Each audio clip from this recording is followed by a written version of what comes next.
Hi, this is Vivi. It's now 12:54 on Sunday, July 15th, 16th. I fell asleep maybe like about a little early, maybe like about 9 or about 10 o'clock, 10:30. I've been up now for like 12 o'clock or maybe like close to an hour, and I woke up. I fell asleep fine. Yesterday was a little bit okay with me. There's not too much going on. I woke up with this smell of this stiffness in my chest. It's the physical pain right here, the upper part of my chest. If I press down on it, it feels like there's a pain. Prior to them doing anything, what I feel is like some itchiness that would cause me to scratch a little excessively, like to bruise the skin a little bit. I don't bruise easily, but I think it was happening under my breasts last night, prior to the evening. And when that happens, or my ankles, around my ankles, it happens there, it happens on my knee, it happens in the back of my head, it also happens on my breast last night. You'll find that the next morning when you wake up, there's something different about you. There's something different about you. That feeling again of like pieces of rock is what it feels like, or flint. Pieces of flint inside you, in your chest, when you breathe in and breathe out. And when I breathe out, I go...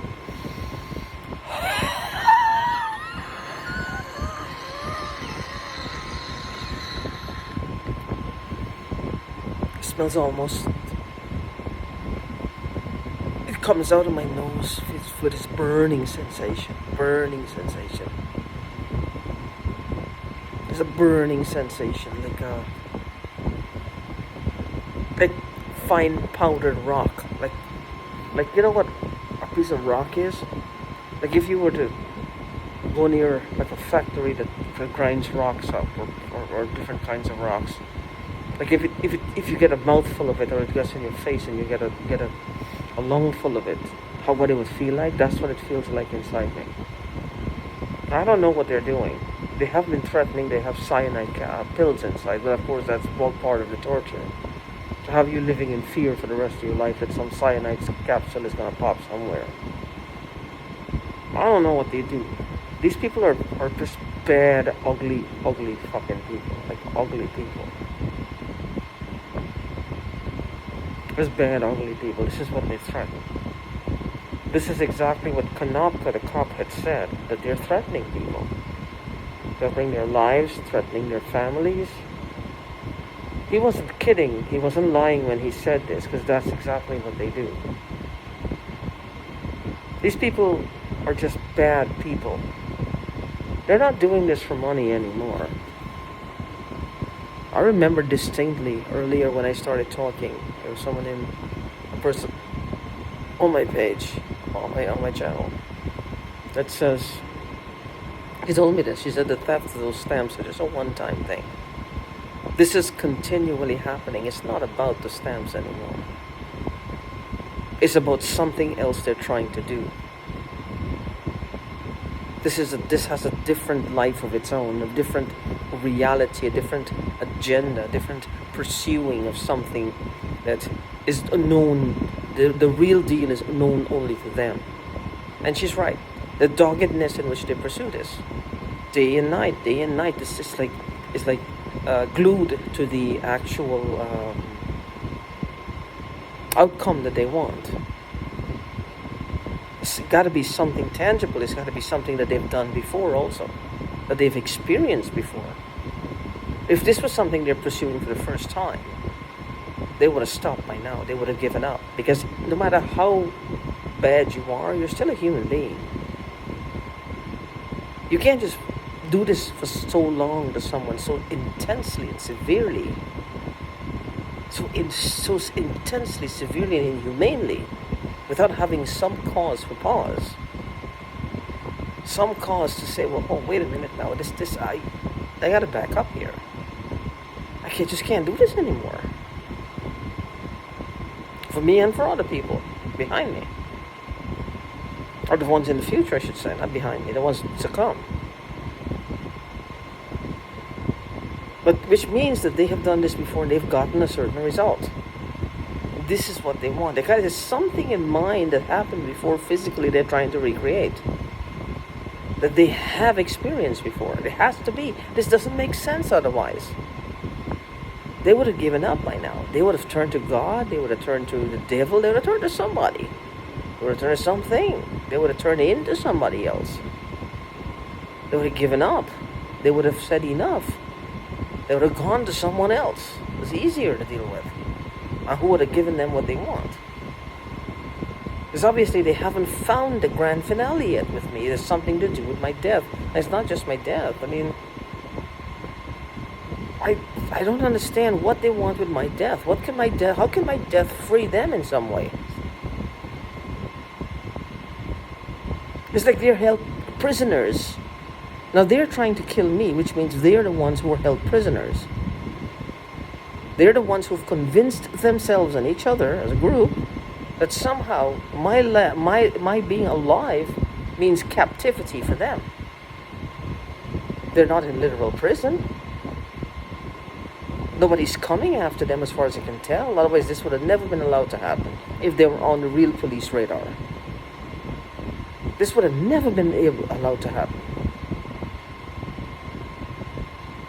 Because they would have laid low. They would have had no men, nowhere near somebody who's mentioning anything about gang stalking. They would have been ultra careful. Ultra careful. They're not. And they're not even saying it's a safe grace. Well, I'm trying so much to get them locked up. Or I'm trying so much to get the FBI's help or the CIA's help or the Homeland Security's help or whatever. I don't know the difference between them anymore. Not that I ever did. To get somebody's help. I'm not even doing that. To say, well, okay, they're thinking, well, somebody's pursuing them or something. They don't have any of those thoughts. They don't have any of those thoughts at all. What they're more concerned with is after days of keeping me awake, plugging what knows into my environment, got me engaged all the time, 24 hours a day. I can't work, I can't sleep, I can't eat properly, I can't be at peace for what I remember and what I don't remember. This is like a hot button issue with them. What I remember and what I don't remember. They need to know. Like an experiment. Like an experiment. So the police is not coming after them, and not that I know of. So when they're doing that, it's like this pursuance, this dogged pursuance of what they're doing, or pursuing of what they're doing. It's like there's something more to it than just the theft at a stance.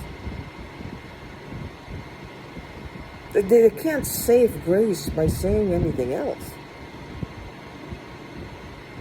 They can't save grace. They can't save face. There's nothing there. The real police would have been informed by now and they would have gotten locked up. I'm not even doing that. There's nothing to say, well, they have to shut me up for. I don't know what else to do. But I woke up and I'm smelling this thing right here in my chest. It's just all over my chest, like my upper chest, my upper respiratory chest. What they're trying to do almost is trying to make me forget. This is some really ugly white people. I'm sorry to say white people, but it's white people and there's Guyanese people in here. And Trinidadians maybe. Unless they're... One of the things to note about these people is that when you're in your head, right? It's like, this called this neural linking. I don't know how they do it. Like I said, I've seen in my mind, like the expression of a friend of mine by the name of Shirley. She's a really super psychic. Long years ago. They tapped into her, like they found her through me. And they're somehow connecting to her, which means they're connecting to her psychic energy. Now, she did not become psychic overnight. She was born this way.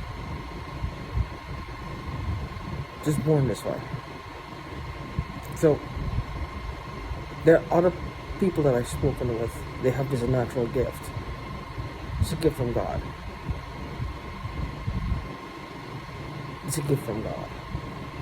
Like the Bible do speak of prophesying. It speaks of intuition. It speaks of what makes a person a psychic person, and what is psychic energy? What is psychic energy? A person who can discern better. A person who gets images and flashes of things that is happening. It's not a fault. It's not a flaw. It's not something that they ask for. It just happens to them. It's a gift bestowed upon them that they have. It's not something that they bought in the corner store or at Macy's. It's just a gift they have.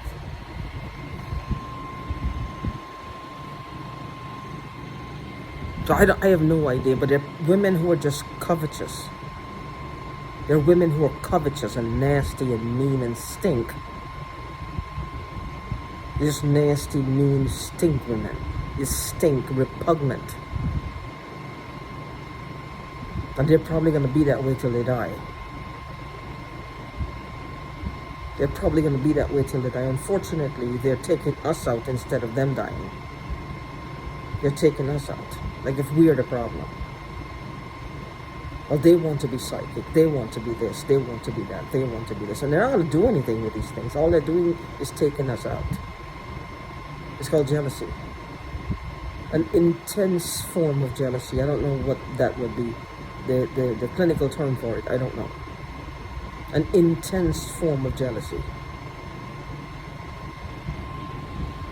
Well, whatever it is, I don't know. And I could also I'm starting to smell that old. When I moved in here first, this place did not smell this way. It is musty old smell, like an old musty smell.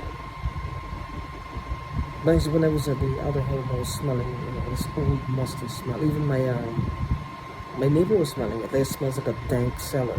And there's no water anywhere. Well, fuck, would it smell dank? Dank comes from water and dirt. That's what the word dank means, water and dirt. You have to have water to it, otherwise it would just smell like dry, like just dusty. Not dirty, but dusty. And every time you went into my apartment, you always said it smelled like wet cellar.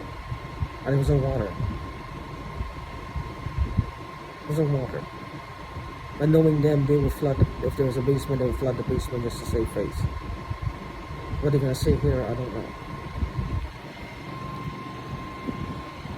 Anyway, I will turn this off, and I just can't. I'm breathing the same kind of air again. I don't know what happened. I don't know what happened. That's what they would say the last time. I just hope that they're not here, but then I don't know. I will have to talk with my landlord and just let him know, just in case. I have to let him know professionally, or I should say, for legal purposes, if they do follow me here. I have to let him know. I have to at least come clean with that. If they do follow me there, so that he knows.